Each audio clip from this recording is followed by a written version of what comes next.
მოგესალმებით, ბრუნდება ობიექტივი პირდაპირ ეთერში გადაცემით საუბრები ეკონომიკაზე, მე გადაცემის წამყვანი ოთარ ანგურიძე ვარ. დღეს მე სტუმრად მოვიწვია ეკონომისტი მიხეილ დუნდუა. მოგესალმებით, მიხეილ. მადლობა ჩვენთან მოგზავნებისთვის.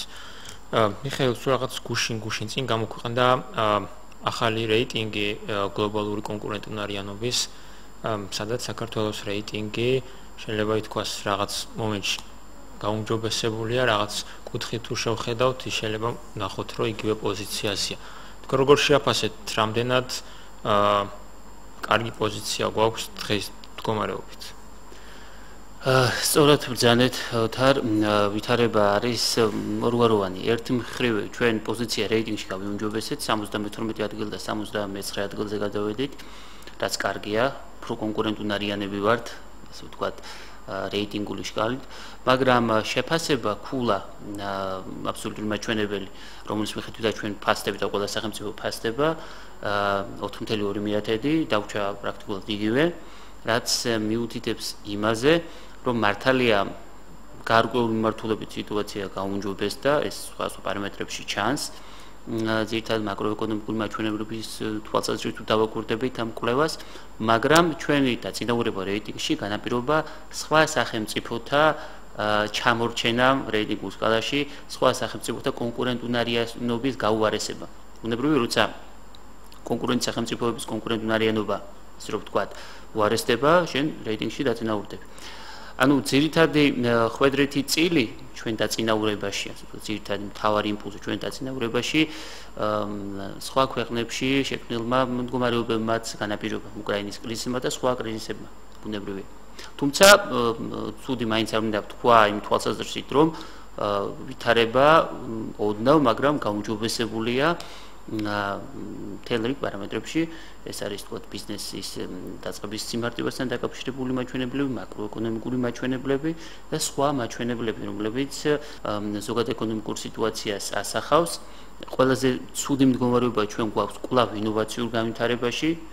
ჩვენ თუ შევხედავთ ეფექტურობის თვალსაზრისით და 40% უჭირავს, ესე ვთქვათ, ჩვენ სარეიტინგო მაჩვენებლის ხვედრით წილს, 50% ზოგად ეკონომიკური მდგომარეობის მახასიათებელია, ხოლო 10% კი მხოლოდ ბიზნესის, ასე ვთქვათ, ინოვაციურ განვითარებას.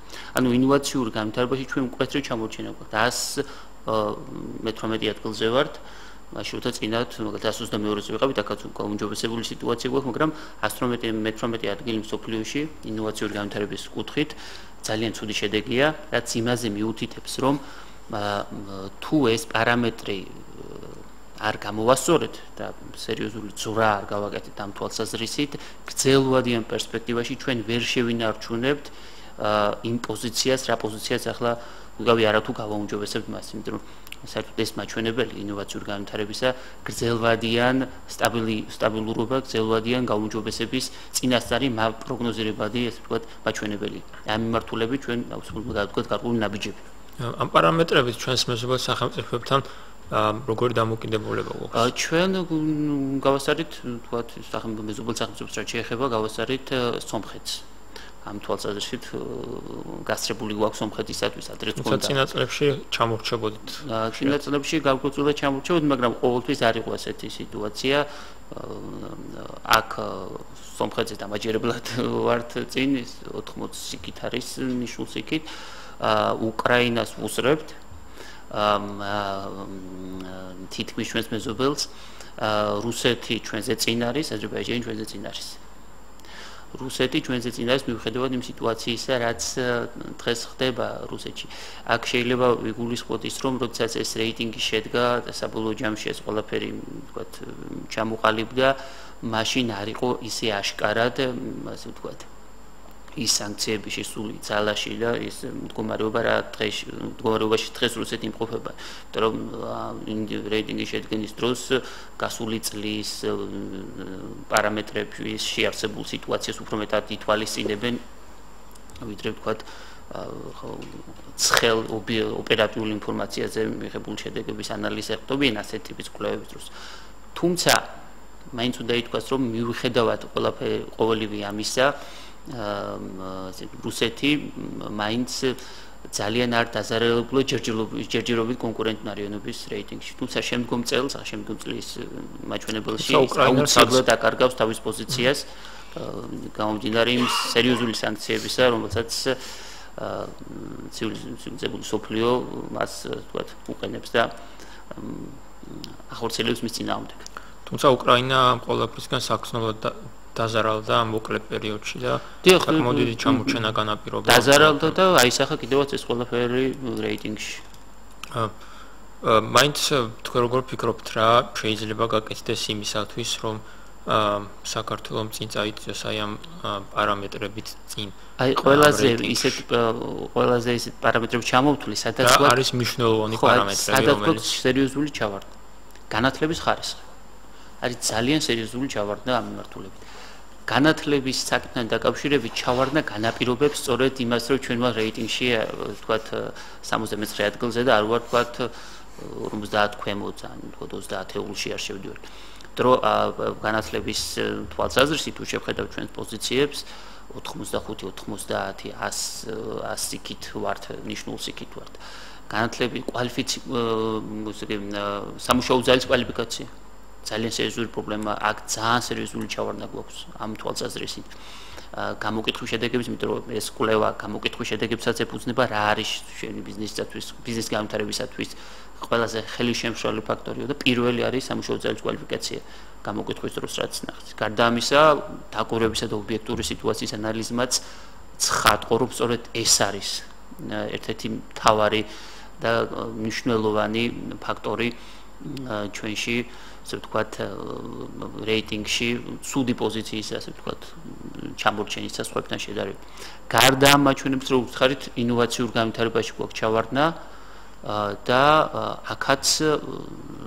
აქაც თუ საბოლოო ჯამში მაინც განათლების სისტემამდე შეიძლება მივიდეთ და კვალიფიკაციის ამაღლებამდე შეიძლება მივიღოთ, იმიტომ რომ ინოვაციური განვითარება შეუძლებელია შესაბამისად მაღალკვალიფიციური სპეციალისტების მონაწილეობით ერთობრივი თქვა საქმიანობის წარმოების გარეშე. ანუ ეს ფაქტორები განსაზღვრავენ ძირითადად ჩვენში თქვათ პოზიციას, რომელიც ჩვენ გვიჭირავს. ახლა ჩვენი პოზიცია 4.2 ქულების მიხედვით 7 ბალიანი სისტემით თუ არის შეფასებული საერთო პოზიცია 7 ბალიანი სისტემაში 4.2 გვიჭირავს, თითქოს ეს ამდენი ყუთი შეფასება ხო 7 ბალიანში 4.2 სამუსანი მოსწავლის შეფასება ინტელექტუალურად რო ვთქვა სამუსანი მოსწავლის შეფასებას შეიძლება შევადაროთ.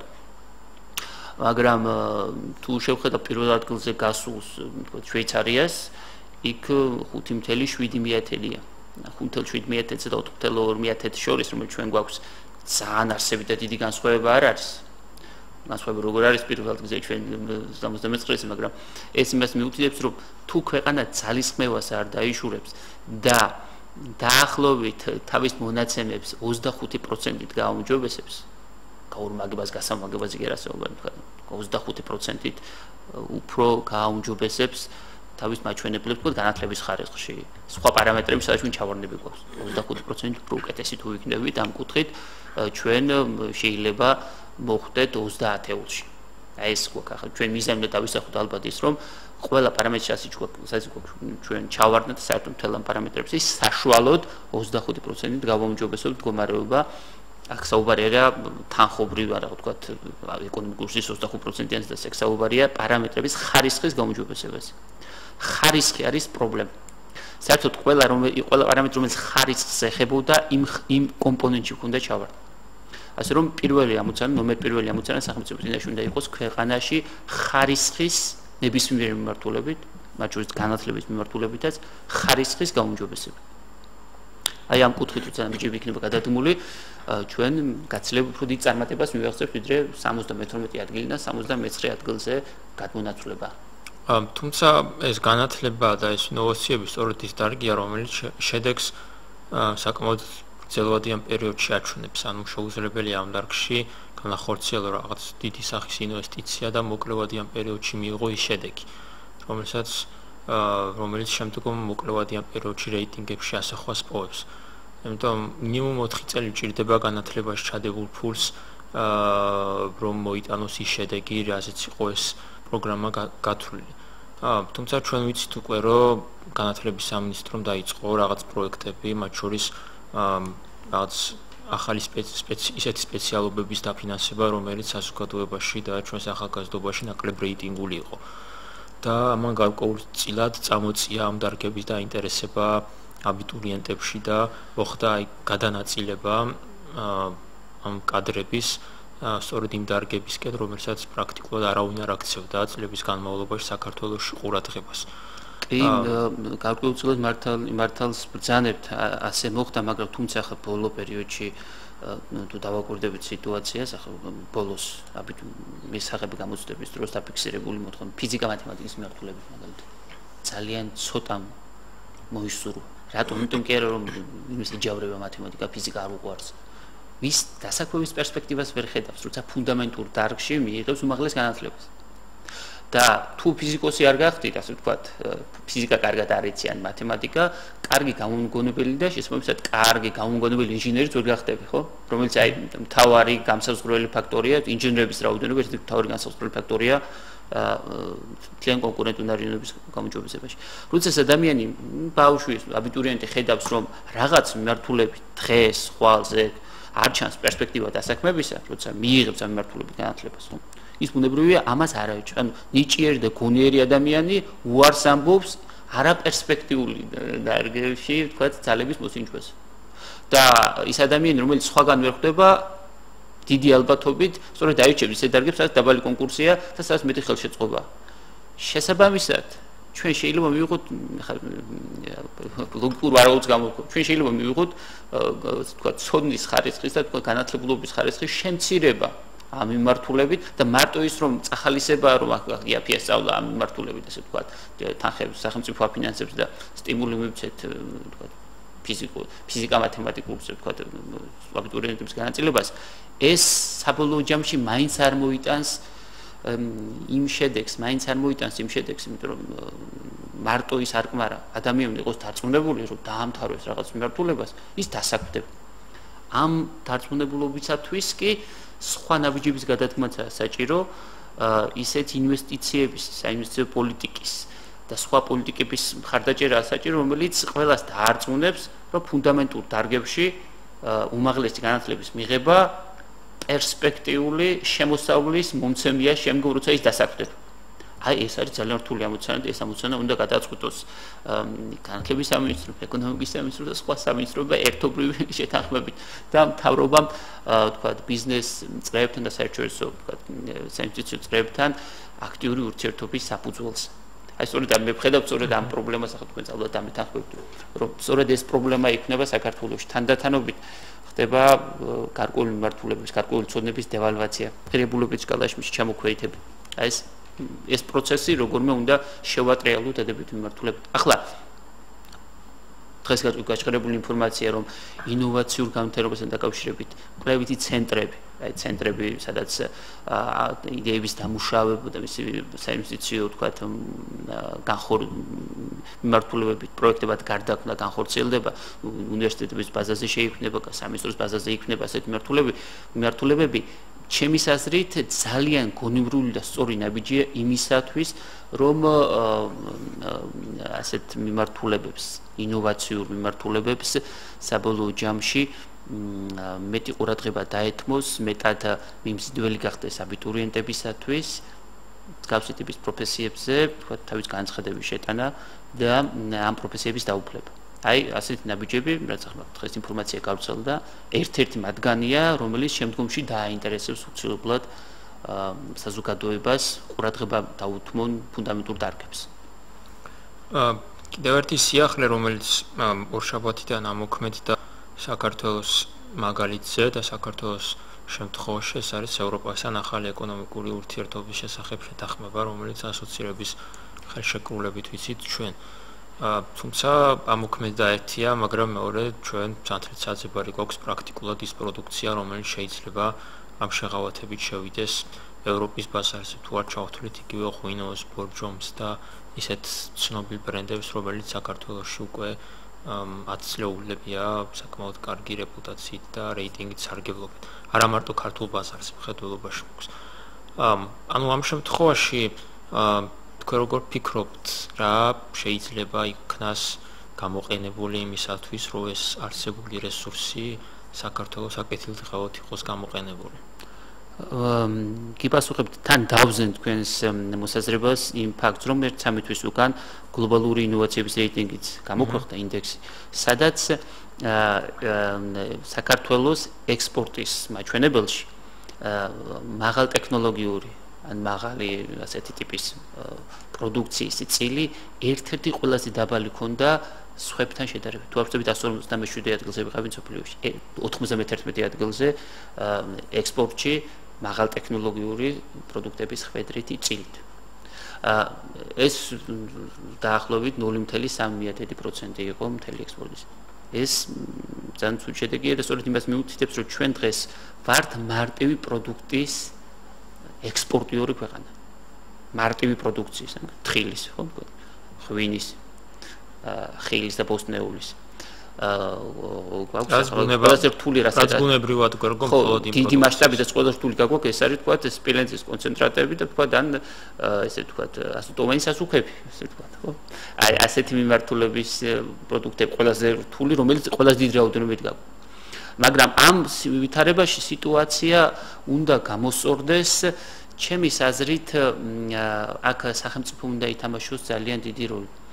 აი ყველაზე რთული პროდუქტი, ვთქვათ, მაღალ ტექნოლოგიური პროდუქტი რა შეუქმნია უდიდესმე საქართველოს.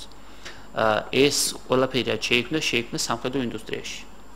ახსენდება რამდენი შეიძლება ჩამოთვალო რთული პროდუქცია, ეს არის ავიამშენებელი ქარხნის მიერ ასე ვთქვათ სკორპიონი შექმნა თვითმფრინავის Su-25-ის ბაზაზე და ახლა ბოლოს დიდგორისა და ვთქვათ ეს სხვა მოდიფიკაციის ტექნიკის შექმნა სამეცნიერო ცენტრი ხო დელტას ბაზაზე, რომელიც ძალიან აქებენ სპეციალისტები და მე პირადად ძალიან დიდი იმედი მაქვს, რომ ამ მიმართულებით რაღაც გარღვევას მოვახდენ.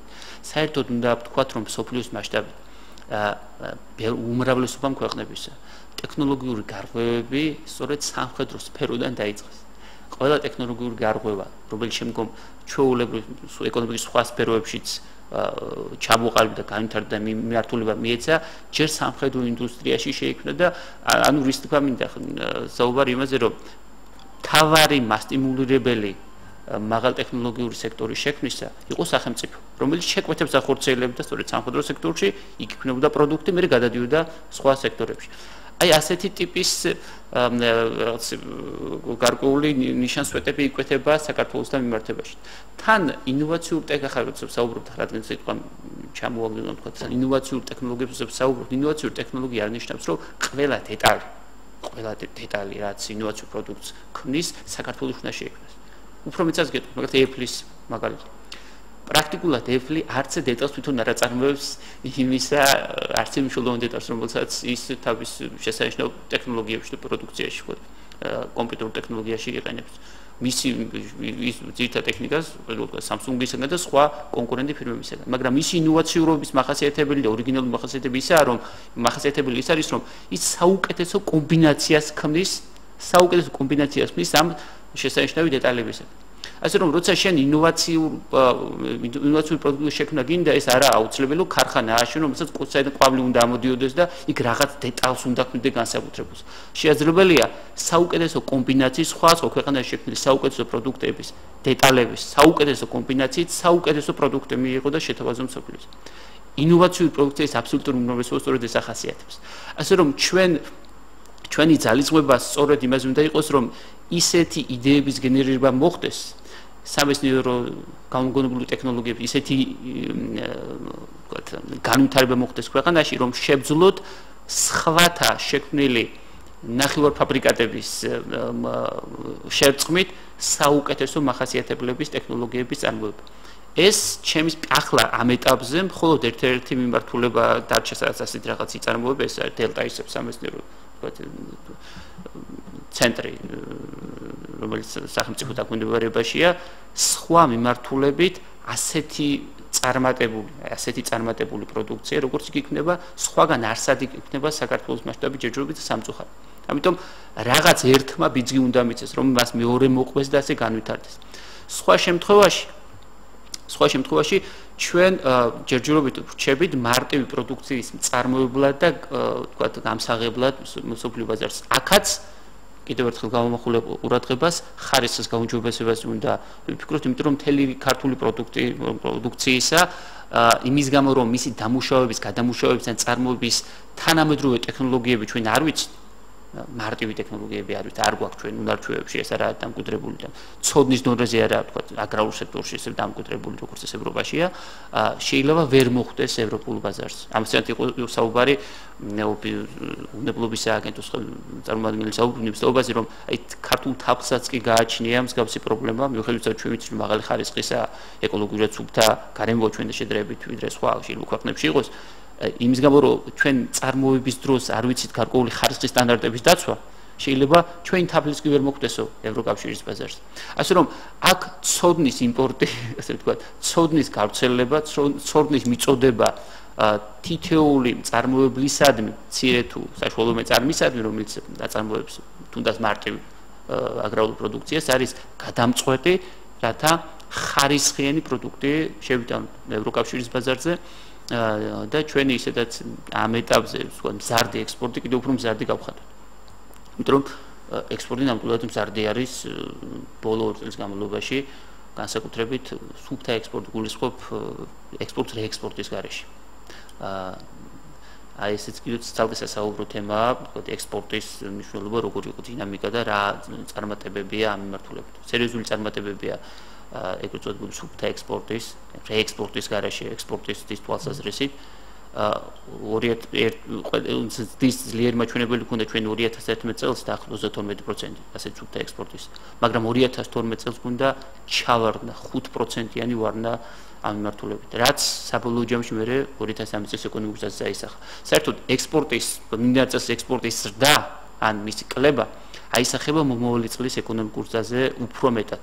იმიტომ რომ შემოსული თანხა როცა იწყებს ბრუნვას ქვეყანაში თქვათ ადგილის მოძებნას მომავალ წლამდე ის ვერ ახერხებს სრული ბრუნვის განხორციელებას და ყველაზეძლიერად მომავალ წელს იგრძნობა წინა წელს ექსპორტის დროს მიღებული თანხების თქვათ საჭიროება, მის სიდიდე, კლება თუ სდა. ასე რომ 2012 წელს ჩვენ 5%-იანი ვარნა გვქონდა სუფთა ექსპორტის, ანუ ექსპორტის, რეექსპორტის გარეშე, ხო? ეს მიანიშნებდა იმას, რომ 2013 წელს ეკონომიკური ზრდა უნდა შეფერხებულიყო. რომ ექსპორტის ვარნა ეს ნიშნავს, რომ შენ კონკურენტუნარიანობა სხვის მიმართ შემცირებულია და ეს მაჩვენებელი აუცილებლად ასახავს ეკონომიკურ ზრდას. საბედნიეროდ 2013 წელს სუფთა ექსპორტი დაახლოებით 17% გაიზარდა და ახლაც ზრდადია და მაშინ 14.3 იყო, ახლა დაახლოებით 7%-ის და არის სუფთა ექსპორტის თვალსაზრისით. გულისხმობ ექსპორტს გარეშე, იმიტომ რომ ეკონომიკური ტერიტორიაში სუფთა ექსპორტს სხვა განმარტება აქვს. თუმცა ექსპორტი საქართველოს მაგალითზე შემოდგომის მეორე ნახევარში ბოლოსკენ უფრო იზრდება ხოლმე საფრის მეურნეობის პროდუქციის აღება. წლის პირველ ნახევარშიც გვაქვს ძალიან კარგი მაჩვენებელი ამ თვალსაზრისით. და წლის მეორე ნახევარში უფრო უკეთეს მაჩვენებელს ველოდებით, გუნდებრივია, იმიტომ რომ ეს ევროასოცირების ხელშეკრულებაში ვთქვათ ძალაში შესვლა ეს პროცესები კიდევ უფრო მეტ სტიმულს მიცემენ ამ ყველაფერს, ბუნებრივია. თუმცა აქ ამ ასოცირების ხელშეკრულების იმ პირობების ათვისება, რომელიც საქართველოს მიიღო ამ ასოცირების ხელშეკრულების გაფორმებით ამ გადაცემაში ბევრჯერ გვისაუბრია და მე დარწმუნებული ვარ კიდევ ბევრჯერ შევეხებით, იმიტომ ისეთი თემაა, რომელსაც საზოგადოება მუდმივად მონიტორინგს გაუწევს, საზოგადოების გარკვეული ჯგუფები, მათ შორის პროფესიული ჯგუფები და დაინტერესებული პირები. და რახან დაიწყო ამ კვირაში ამ პროგრამის ამოქმედება და ამ ხელშეკრულების მე კითხავ თქვენ რა არის საჭირო იმისათვის, რომ ხელისუფლება მიაღწიოს სწრაფ გარღვევას იმისათვის, რომ აითვისოს დიდი ნაწილი ამ ხელშეკრულებების. მე არ ვამბობ იმას, რომ სრულად მოხდეს ამ ხელშეკრულების ათვისება, თუმცა ამ ეტაპისთვის არც სრულად აგვაქვს ათვისების საშუალება, მხოლოდ 70%-ის დაშვება მოხდა 1 სექტემბრიდან. და უკვე დანარჩენი შემდეგი მოლაპარაკებების და რეფორმების პერიოდის შედეგად მოხდება დანარჩენის ათვისებაც. თქვენ როგორ ფიქრობთ, აი რა არის საჭირო, რა სწრაფი გარღვევებია საჭირო იმისათვის, რომ საქართველოს სწრაფად აითვისოს ის უპირატესობები რაც მიენიჭა ევროპის ბაზარს. პირველ რიგში კიდევ ერთხელ გამეორებ, ჩვენ უნდა დავაკმაყოფილოთ ევროკავშირის ხარისხის სტანდარტები. ეს იმას ნიშნავს, რომ ჩვენ საქართველოს ყველა რაიონში ყველა ადგილ, სადაც პროდუქცია იწარმოება, უნდა იყოს შესაბამისი მობილური ჯგუფები, რომლებიც ტრენინგზე, სწავლებაზე, რჩევებზე, კონსალტინგზე იქნება ორიენტირებული და დაინტერესებულ პირველ წარმოებლებს მიცემს ინფორმაციას და დაეხმარება ხარისხის სტანდარტების გამოუჯობესებაში. რომ მთელი რიგი პროდუქციისა, იმ პროდუქციების ახლა რომელიც გატანის იმედიც გვაქვს ჩვენ, ხო, ხარისხის გამოუჯობესება დიდ ძალისხმევაზე არაა დამოკიდებული, უფრო მეტად გამოკიდებულია ცოდნაზე და სწორად მოპყრობაზე საკითხისა და არა რაღაც განსაკუთრებული ძალისხმევების განხორციელებას. პირიქითაც შეიძლება ითქვას, აი მაგალითად ერთ-ერთი ყველაზე დიდი ჩავარდა ჩვენ გვაქვს მაგალითად ისეთ საკითხებში შხამ ქიმიკატების თქვა სოფლის პროდუქციასაც ეხება შხამ ქიმიკატების და პესტიციდების გადაჭარბებული დოზის მიწოდებასთან, არაბიზნობრივ გამოყენებას, უცოდინარობის გამო, საკითხის უცოდინარობის გამო და არადა ევროპაში მაღალი მოთხოვნა აქვს ეკოლოგიური სუფთა პროდუქციას ამ კუთხით უნდა დავიკავოთ ჩვენ ნიშა. ხო, ეს როდესაც ვთქვათ ადგილობრივი ფერმერი არასწორად აძლევს, არასწორად იყენებს ამ ვთქვათ თანხას არასწორად ხარჯებს, შეგულ არასწორად იყენებს მას თავის საქმიანობაში, მისთვის გაცილებით დადვილია მიიღოს სწორი ინფორმაცია, მიხვდეს როგორ ჯობია გააკეთოს, თანხების დაზოგოს და პროდუქცია უფრო უკეთესი ხარისხისა ჰქონდეს, რომ მას დიდი ფასი და კარგი გასავალი ჰქონდეს ევროპის ბაზარში. ასე რომ გარკვეულ საკითხებში ცოდნის უკმარისობა, წმინდა ცოდნის უკმარისობა განაპირობებს იმას, რომ მთელი რიგი პროდუქტი კონკურენტუნარიანი არ არის, ან ხარისხის სტანდარტს ვერ აკმაყოფილებს. აი ამ კუთხით არის კიდევ ერთხელ მეორე პირველადი აუცილებელი მუშაობა ჩასატარებელი. სანამ ახლა ისეთ რთულ საკითხებზე გადავიწევთ, როგორც ინდუსტრიული პროდუქტების, თქვათ, წარმოება და ევროკავშირის ბაზარზე მისი გაშვება. აქ სახელმწიფოს როლი მნიშვნელოვანია ჩემის აზრით, მისი სტიმულები ჩვენ ახლა უნდა გავითვალისწინოთ სამხრეთ კორეის მაგალითად, თქვათ, შეგვიძლია ვთქვათ, ამერიკის შეერთებული შტატების ყველა განვითარებული ქვეყნის მაგალითად, სადაც სახელმწიფო სხვადასხვა მეთოდებით, სხვა დოზით, ფინანსური მხარდაჭერითაც იაფი ფულის პოლიტიკის თქვა რაღაც ფინანსური საკრედიტო რესურსების მიწოდების თვალსაზრისითაც საგასახადო შეღავათებისაც თუ ყველაფერს ამას კომპლექსში სხვადასხვა დროს და დიდი ხნის განმავლობაში ასტიმულირებდა მაღალტექნოლოგიური დარგების განვითარებას. პრაქტიკულად იშვიათად თუ ჩამოვთვლით ისეთ სახელმწიფოს, იშვიათად სადაც ტექნოლოგიები განვითარდა და სახელმწიფო მონაწილეობა არ მიიღო მის განვითარებაში, ძლიერ და აქტიური. ათეულში კონკურენტუნარიანობის სახელმწიფოს რაც არის ათეული სახელმწიფოები ყველგან სახელმწიფოს მონაწილეობა არის ძალიან მაღალი და ძალიან ეფექტური და ჩვენ ალბათ უნდა მივბაძოთ მას შეძლების და გვარად. ამ კრიზისებმა საჩვენა რომ ამ პროცესში სახელმწიფოს მენეჯმენტის დროს სახელმწიფოს მონაწილეობა საკმაოდ მნიშვნელოვანი გახდა იქიდან გამომდინარე რომ სწორედ სახელმწიფო როგორც მარეგულირებელის ფუნქციის მატარებელი ძალიან აუცილებელია სახელმწიფოს სხვადასხვა დარგებში იყოს გარკვეულწილად მონაწილე და იყოს ზედამხედველი მარეგულირებელის ფუნქციით. კიდევ ერთი ძალიან მნიშვნელოვანი ფაქტორი, რომელიც ქვეყნის განვითარებას და სწორედ ევროპის ბაზრის ათვისებას უწყობს ხელს, ეს არის მცირე და საშუალო ბიზნესის განვითარება.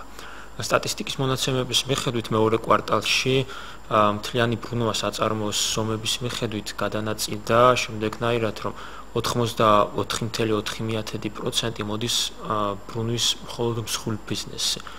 6.3 საშუალო ბიზნესზე და 9.3 მოდის მცირე ბიზნესზე. ანუ ეს კატასტროფულად მაღალი მაჩვენებელია მსხვილი ბიზნესისთვის, იმიტომ ეს პრაქტიკულად ცხადყოფს, რომ ქვეყანა არ არის ეკონომიკურად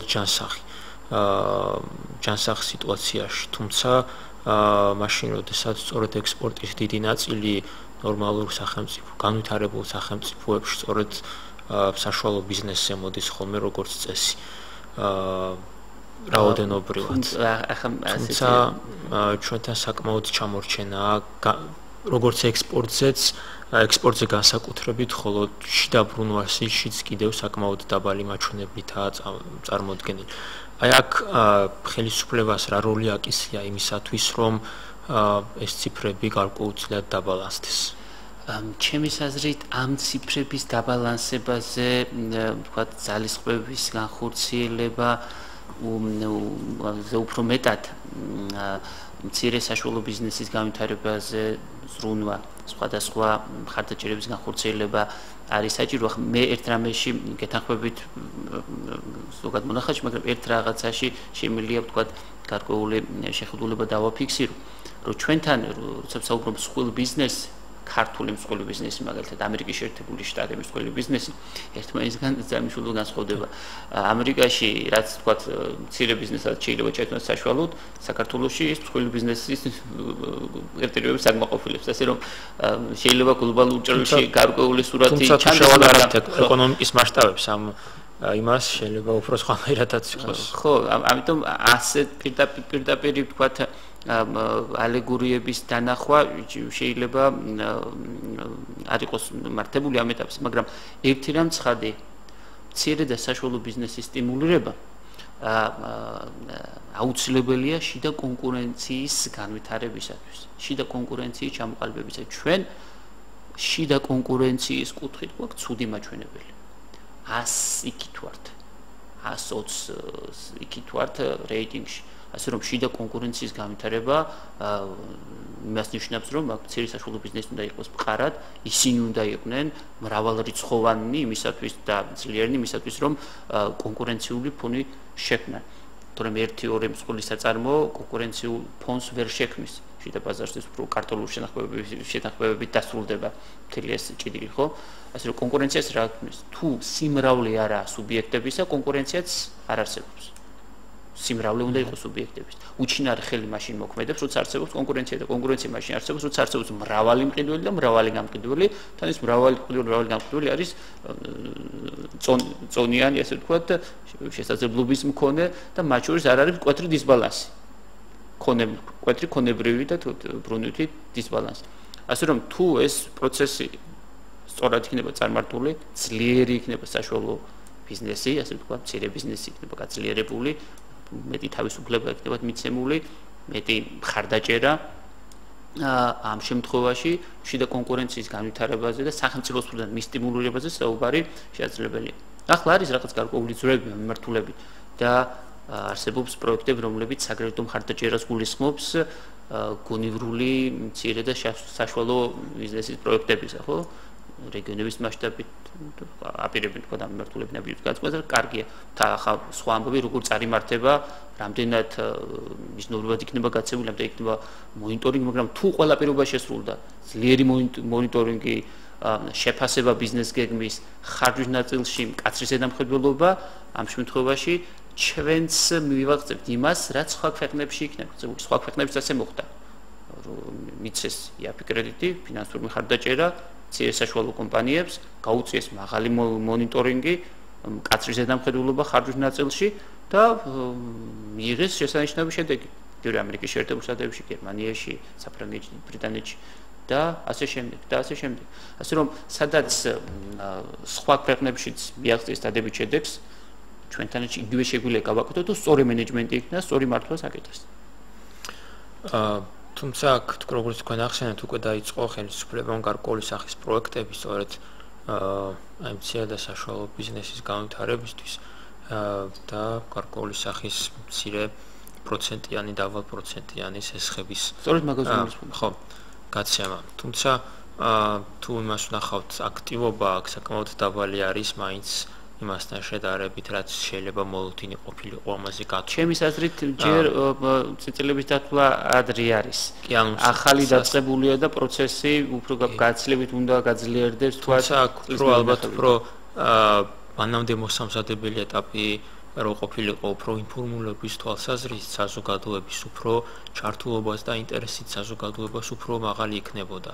ანუ ინფორმაციის ნაკლებობა საზოგადოებამდე ხშირად არ მიდის ან ვერ აღწევს იქამდე გარკვეული მიზეზების გამო. ამაში ნამდვილად გეთანხმებით, რომ საინფორმაციო კამპანია საინფორმაციო კამპანია აქტიური არის საინფორმაციო კამპანია არ გულწრფობს რომ გამოაცხადო რაღაცა საუბრო ტელევიზიაზე საინფორმაციო კამპანია მოსახლეობის ჩართულობა ინფორმირება წინასწარი შეხვედრები ასე ვთქვათ ამ მიმართულებით გაცლებთ უფრო ეფექტიანი იქნებოდა და დღეს უფრო მეტ აქტივობას მივიღებთ ну პროცესი დაიწყო საინფორმაციო კამპანიისა და ვთქვათ პროექტის წარმოება ერთდროულად დაიწყო ხო რამაც დროში ჩამორჩენა განაპირობა ну ეს ხარვეზია მაგრამ ამ ხარვეზს ახლა ვერ გამოვასწორებთ უნდა დაველოდოთ იმ პროცესს როცა ლოგიკურად თავის შედეგს გამოიღებს ყველაფერი და მოსახლეობა ასე ვთქვათ მცირე მეწარმეები აქტიურად ჩაებებიან ასეთ პროექტების განხორციელებაში მსმენელი ყავს ეთერში მოусმინოთ გისმენთ გამარჯობათ მოგესალმებით ახლა ჩავთე რადიო და ლაპარაკობდით სესხებთან დაკავშირებით და ამ რეკლამირება კი იყო მაგრამ ზუსტად არა ეს მითითებული სად უნდა მიხვიდე ვიყავი ლიბერტი ბანკში ისინი დაგებაში არ არიან ბანკის თანამშრომლებს ვეკითხე ვერავინ ვერაფერს ვერ მეუბნება და თქვენ თუ იცით რომ ეს ზუსტად გისხათ უნდა მივიდეთ და ბიზნეს გეგმა უნდა გქონდეს თუ როგორ უნდა მოვიქცეთ მადლობთ მე როგორც რამდენადაც მე ვარ ინფორმირებული ამ საკითხს კურირებს ეკონომიკის სამინისტრო და ბანკებთან ერთად განსაზღვრავს თვითონ პროექტის საინვესტიციო ღირებულებას და იმას თუ მე როგორც ვიცი არსებობს ცხელი ხაზი ამასთან დაკავშირებით სამინისტროში და სრულ ინფორმაციას თუ საათ ტერიტორიულად როგორ შეიძლება ვთქვათ ამ საკითხთან დაკავშირება დეტალურად აუხსნიან ნებისმიერ მოქალაქეს რომ კიდევ ერთხელ გამოჩნდა ის სამწუხარო რეალობა ხა ეთერი არ გვაძლევს საშუალებას ინსტრუქტაჟი ბოლომდე ჩავატაროთ ინფორმაციის ნაკლებობა გვაქვს ჩვენ სხვა მიმართულებით ახლა სად როგორ შეიძლება განაწილების შეიძლება მიმართოს კონკრეტულ შემთხვევაში მაგრამ თვითონ თუ საინფორმაციო კამპანია სწორად იქნებოდა თავის დროზე წარმოებული ასეთი ტიპის დამნელებლობებს ადგილი არ ექნებოდა ეს სამწუხაროა თუმცა ის ფაქტი რომ პროექტი ხორციელდება და ხარდაჭერა გამოუცხადდება მცირე მეწარმეების მიმართ ამ თვალსაზრისით ძალიან კარგია. რა თქმა უნდა, თუმცა ეს პროექტი რამდენადაც ცნობილია კვლავ-აპირების გაგრძელებას და ალბათ საზოგადოებას უფრო ამ გამოცდილებასთან ერთად უფრო მეტ ინფორმაციასაც მიიღებს და შემდგომში უფრო სხვა დატვირთვა ექნება ამ პროექტსაც და პროექტებსაც. თუმცა ამ ყველაფერთან ერთად მეორეა ჩნდება კითხვა რამდენად საკმარისია ეს ყველაფერი იმისთვის რომ მოხდეს სწორედ აი ამ მცირე და საშუალო ბიზნესის გაუმჯობესება აი ამ როგორც ციფრებში ასევე ხარისხში და ასევე პროდუქტიურობის ზრდაში თქვენ როგორ ფიქრობთ რამდენად არის საჭირო კიდევ დამატებით სახელმწიფოს მხრიდან ან თვითონ იგივე კერძო სექტორის მხრიდან იმისათვის რათა მოხდეს აი ამ მნიშვნელოვანი დარგის განვითარება ჩემის აზრით ეს კარგი ნაბიჯია თუმცა მისათვის რომ თქვა რომ საკმარისი რომ ვითარება ამ კონკრეტულმა პროექტმა რადიკალურად გამოასწოროს საკმარისი ნამდვილად არ არის დამატებითი ღონისძიებების განხორციელება მეტი თანამშრომლობა მსხვილ ბიზნესსა და სახელმწიფოს შორის იქნება ძალიან კარგი ამ თვალსაზრისით აუცილებელია მნიშვნელოვანი საინვესტიციო პროცესების დაძვრა უკვე არსებობს წინაპირობა ხელშეკრულება ასოცირებისა საინტერესო არის აქ ჩვენ მეზობელი ქვეყნებისთან ურთიერთობის საკითხის და ინვესტიციის მოზიდვის საკითხიც არის მთელი რიგი საკითხებისა და ჩვენ შეგვიძლია ერთობრივი წარმოების განხორციელება სადაც რომლითაც ევროკავშირის ბაზარზე აღმოჩნდება ქართული პროდუქტი და ნაწილობრივ სხვა ქვეყნის მონაწილეობაც იქნება აქ ასახული. აქ საინტერესო კავშირები ჩნდება, მაგალითად სომხეთის მხარე არის როგორც მე ვიცი დაინტერესებული ამ ევროკავშირის საქართველოს და ევროკავშირის შორის ახლა არსებული ურთიერთობის თავის სასიკეთოდ გამოსაყენებლად. არსებობს გარკვეული მიმართულეები, სადაც ჩვენ შეგვიძლია ამ ფაქტორების გამოყენება და განვითარება. კიდევ ერთხელ დავაფიქსირებდი იმას, რომ სახელმწიფოს მონაწილეობა განსაკუთრებით მნიშვნელოვანია ხარისხის გაუმჯობესების, ხარისხის კონტროლის და შესაბამისი ცოდნის მიწოდების თვალსაზრისით წარმოებლებისადმი. თუ ეს პრობლემა ამ კუთხით გადაწყდა და დიდი ძალისხმევა იქნება გამოჩენილი ამ თვალსაზრისით, ქართველი მეწარმეები შეძლებენ ისეთი პროდუქციის წარმოებას, რომელიც იქნება კონკურენტუნარიანი, ევროპის ბაზარზე თავის ადგილს დაიკავებს და ნაკლები სახელმწიფო მხარდაჭერა დაჭირდება თუნდაც ფინანსური იმისათვის, რომ შემდგომ განავითარონ თავის წარმოება. თავი მათ ზუსტად იცოდნენ რა უნდა აწარმოონ.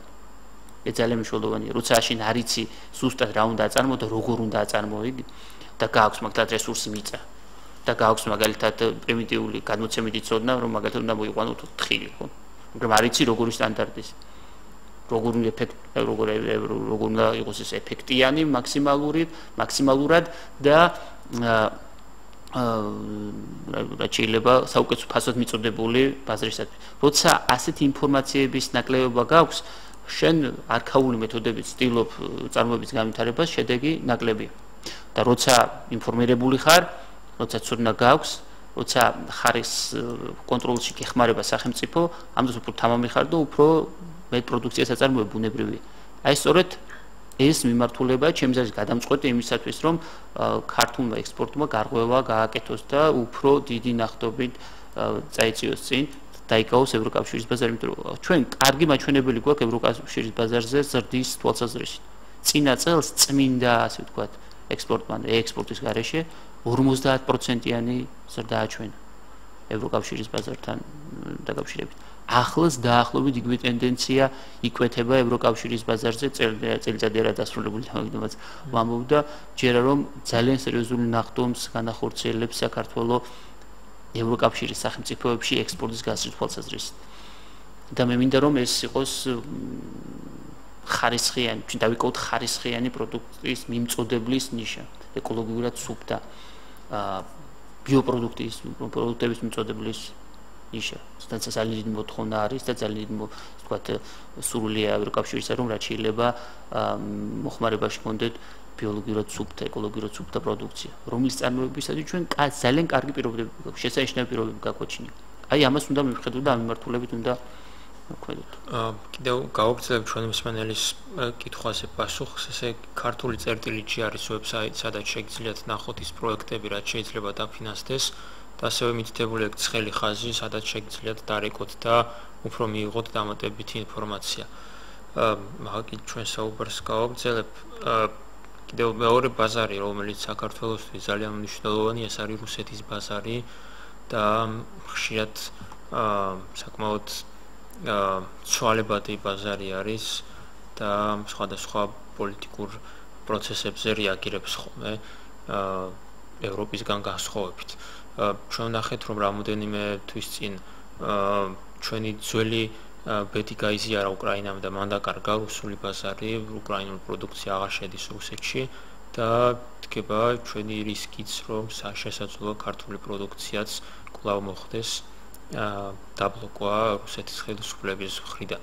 ამ შემთხვევაში ეს პროდუქცია რაც დღეს რუსეთის ბაზარშია გაჯერებული, რამდენად პოვებს ის ადგილს ევროპის ბაზარზე? ეს პროდუქტი, რომელიც ჩვენ რუსეთში გაგვაქვს, თავისუფლად შესაძლებელია ევროკავშირის ბაზარზეც გავიდეს. თუმცა აქაც ხარისხის გაუმჯობესების საკითხი არის და სტანდარტების გაუმჯობესების საკითხი დგას დღის წესრიგში. რუსეთის ბაზარი კარგია იმ თვალსაზრისით, რომ ექსტენსიური განვითარების საშუალებას გვაძლევს. ორგვარად შეიძლება ექსტენსიურად, ინტენსიურად, ხო? იმიტომ რომ რუსეთის ბაზარი მიიღებს ისეთ პროდუქციას, რომელიც შეიძლება არ მიიღოს ევროკავშირის მომხმარებელმა მისი გემოვნება უფრო მაღალი ხარისხისა, ხო, ამ თვალსაზრისით. რუსეთის ბაზარმა შეიძლება მიიღოს მით შეჩვეული პროდუქტი. მაგრამ ჯერ ერთი ქართულ ექსპორტში რუსეთის წილი არც ისე მაღალია, რომ ვთქვათ ექსპორტის შეზღუდვით ჩვენ მნიშვნელოვანი ჩავარდნა გავაკეთოთ. აქ სასმელებშია ძირითადად. ხო, სასმელებშია, მაგრამ სასმელებს მაინც არ უკავია ეს ნიშა ჯერჯერობით. უფრო სხვა პროდუქტებს უკვე ჯამში არ პროცენტული თვალსაზრისით არ აქვს ძალიან მაღალი მაჩვენებელი რუსეთში გასულ სასმელებს ამ ეტაპს. და ის რომ ევროკავშირის ბაზარზე მიწოდება გაცილებით ძალიან უბრალოდ ძალიან საინტერესო ტრენდს აჩვენებს. ჩვენ ასე ვთქვათ მოდერნიზაციის დარგების მოდერნიზაციის და განვითარების სადმი დაფიქრებას გუმართებს. აი რა უნდა გააკეთდეს იმისათვის რომ ქართული ღვინო, ქართული სპირტიანი სასმელები, ხო, რომელიც რუსეთის ბაზარზე აქტიურად გადის, აკმაყოფილებდეს ისეთივე სტანდარტს, რომელიც ევროპელი მოქალაქის მოთხოვნებს აკმაყოფილებს, ევროკავშირის სტანდარტებს აკმაყოფილებს. ამაზე ზრუნვა არის მომდევნო წლის მთავარი ამოცანა, რომ ჩვენ ნებისმიერ დაბრკოლებას, ასე დაბრკოლებები რუსეთიდან ალბათ იქნება, სწორად დაუხვდეთ და ეკონომიკა არ დაზარალდეს. ნაკლებად დაზარალდეს და გქონდეს ალტერნატიული მიმართულება ევროკავშირის სახით. აქ მაქსიმალურად ეს წელიწადი, ეს ნახევარი წელიწადი და შემდგომი წელი უნდა იყოს მაქსიმალურად ეფექტიანი გამოყენების წელიწადი ევროასოცირების ხელშეკრულების.